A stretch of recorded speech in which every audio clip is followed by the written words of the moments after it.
What's going on, y'all? It's RMB. This is a user request video. I figured I would make it. I get this question a lot. RMB Justize. You guys have seen me use all types of DAWs. You've seen me basically use everything, but I had a question. Someone was basically asking, how do you mix a beat using only the stock plugins inside Ableton? And I said, what better way to show it than just make a beat, right? So let's go right here to the DAW. Of course, you can see, move this window over. We got Ableton 11 open.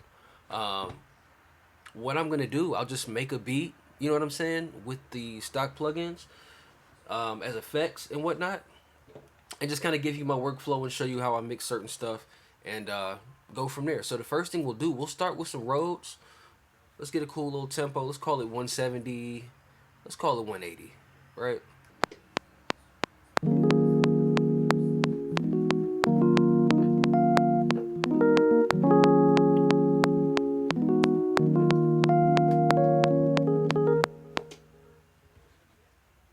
Pretty simple, right? Just cool little Rhodes, get the thing going. I'll show you kind of some of my workflow as I do it, because a lot of times I like to mix, of course, while I'm making the beat, right? I don't like to just do everything at the end, because sometimes that's not the best thing, right? Complete sidebar though, if you are mixing after you're done, there's nothing wrong with it, because imagine someone grabbing a pack of stems from a client or an artist. I mean, you gotta do that anyway, right? So let's proceed, man. Let's get some extra sauce done. Play the Rhodes.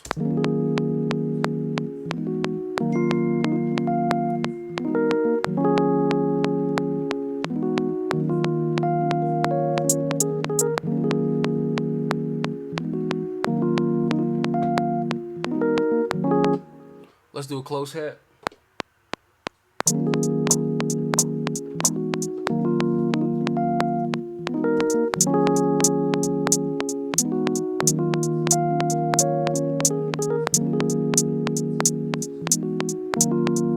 Now for the close hat,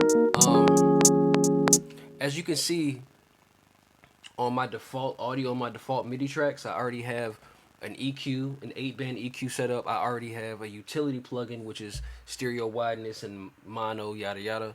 And I also have a pitch.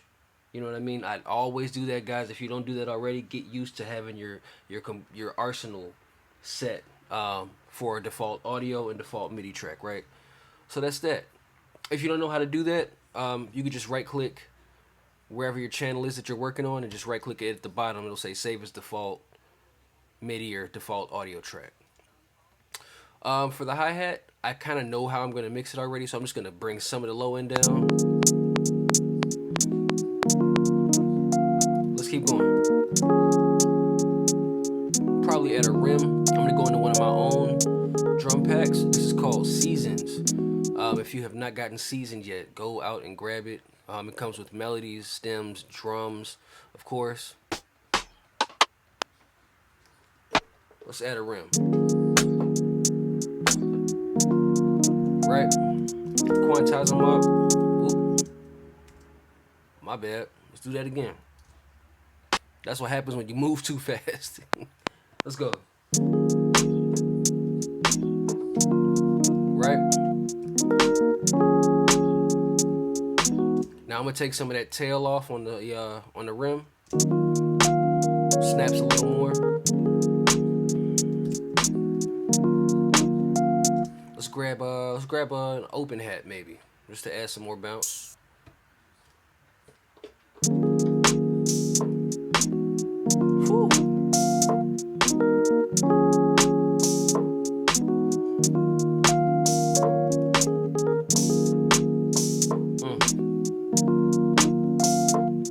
Bounce.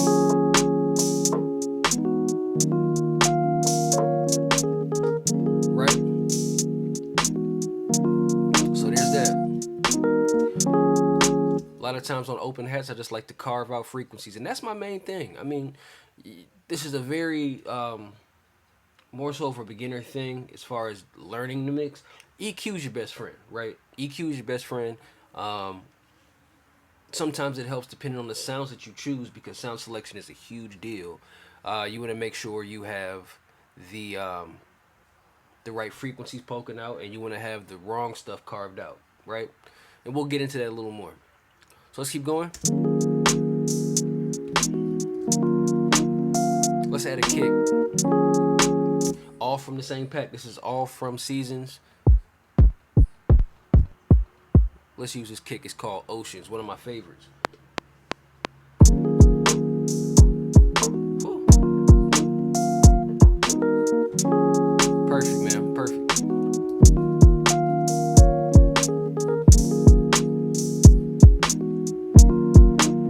Now, if y'all can tell, if y'all look at the bottom of my screen, I always have the same things on each channel, like I was talking about, right? You got the EQ, you got the utility, and that's just how we go from there. Of course, there's nothing wrong with adding your third-party stuff, but we're more so focused on the stock stuff.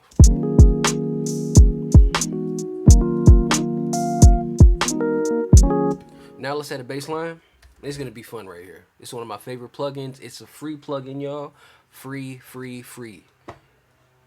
This one is called a VK1 Viking synth. So much sauce in this thing, man. You know, find a nice little custom bass line. Bring that release up a little bit.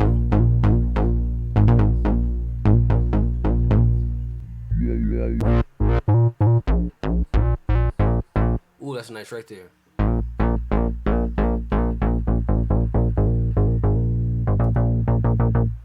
That's a cool bass line. I'm cool with that. So let's start. Let's add some funky.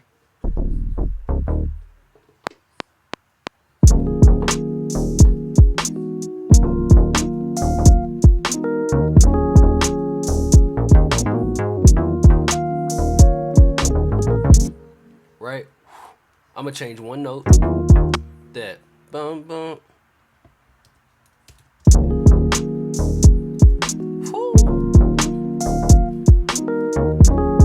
Now you see I got the same things on the bottom. We're just gonna up the low end a little bit. But what I'm gonna do, I'm gonna cut off a little bit of that low end. I'll just kind of roll off all the way. Everything under 30 should be alright.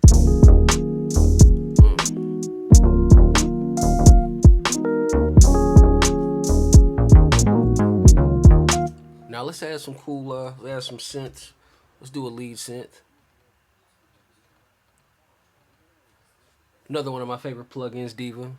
See, I think, especially with stock plugins, let me say this real quick. A lot of times people say this with different DAWs like FL Studio, Ableton, Studio One, Logic, pick a DAW. A lot of people think that stock plugins don't do the job. You know what I mean? And the way I look at it is, I feel like they wouldn't be there if they didn't do the job, right? It really all depends on how you use the tools. You know what I'm saying? And that's really that. Let's go into adding a lead.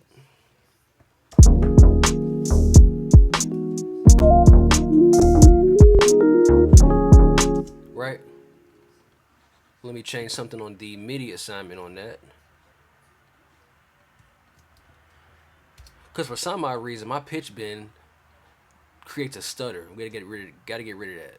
Let's try it again.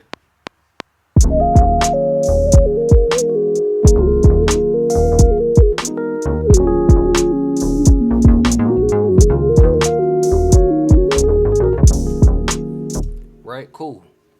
Let's add him in there. Now for this, I'm gonna add a little bit of like a chorus effect. Of course, Ableton has the chorus. Let's just go into chorus ensemble.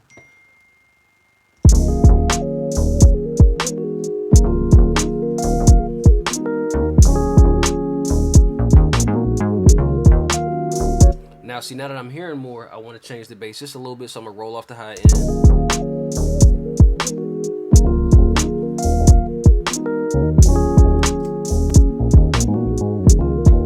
Right, boom. Let me add my cool little chimes that I always love. Let's put these on an audio track, of course. We're gonna warp them up, let them match.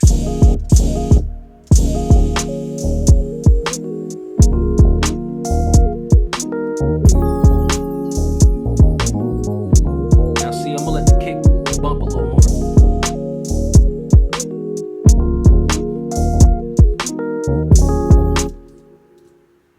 Now I'm gonna add some piano. This just to give it a nice little layer. And that'll really be more so the beat, you know, for the example. Grab one of my favorites here, Mr. Addictive Keys. Got some pretty nice presets in there. Pretty nice presets. Shout out XLN Audio. And we're just gonna layer the same keys I played on the Rhodes with the piano.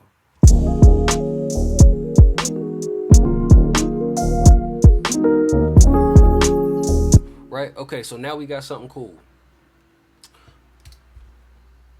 Now the next thing I'm going to show you all is more so about the master bus. You could do it two different ways, of course. You could have everything on your master, or you could group all your tracks, you know what I mean, and have them on a pre-master or a sub-mix. It depends on however you want to create, right?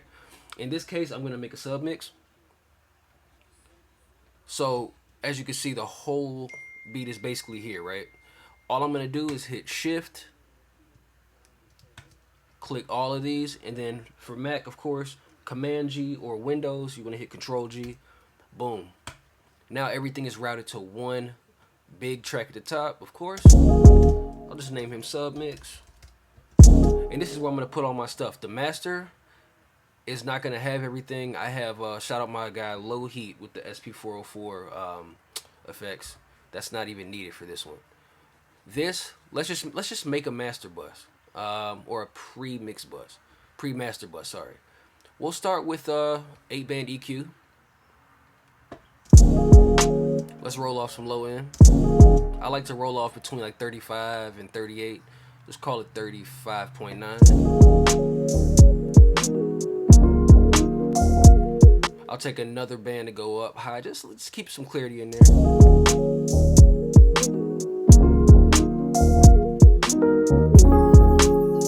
Next plugin I want to use is Multiband Dynamics. This is one of my favorites. Shout out OTT.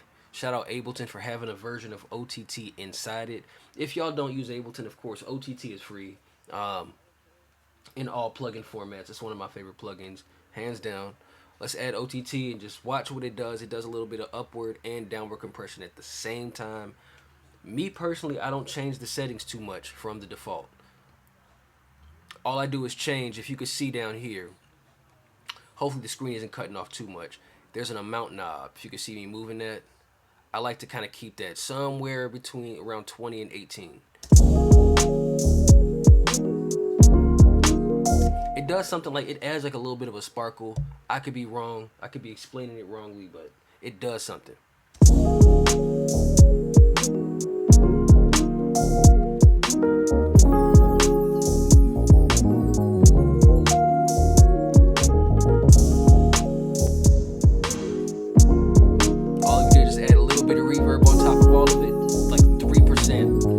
You don't need to do that.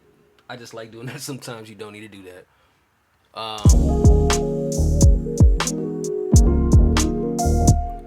Let's throw a utility plugin on the whole sub mix as well. And what we will do,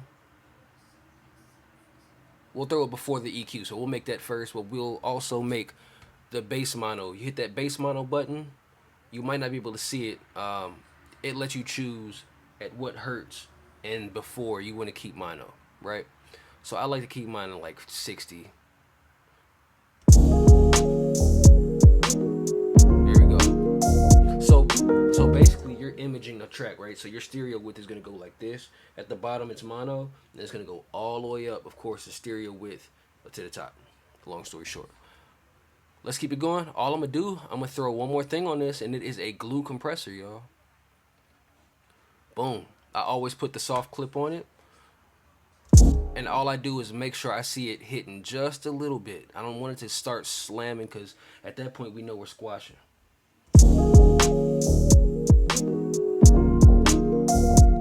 Yeah. A little bit of makeup.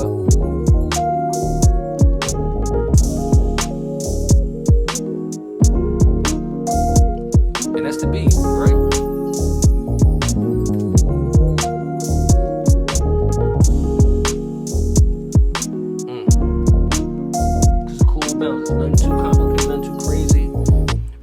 That's the point I want to get across. You You don't need to stack 35 plugins, of course, on a sub mix. You don't need to do all these different things just to get a decent foundation. Now, however, if you want to do all that, um, you know what I mean? No problem at all. It's your prerogative. There's no perfect way to mix. There's no perfect way to make beats. You just want to make sure frequencies don't clash, and you want to make sure that your low end is kind of sitting in a nice sweet spot. Hence the low cut or the high pass, however they call it, on the EQ, and that's about it. That's about it. Um, I wish I had more to show. I wish I had more to show, man. That's really all it is. That's how I do it, at least. Of course, you'll go on YouTube and see a million people doing it a million different ways. But I hope y'all enjoyed, man. If you did like it and you got a little bit of value of it, just hit the like, subscribe, share it. You know what I'm saying? Throw me a comment if you want to see something else. And I'll see y'all next time, y'all.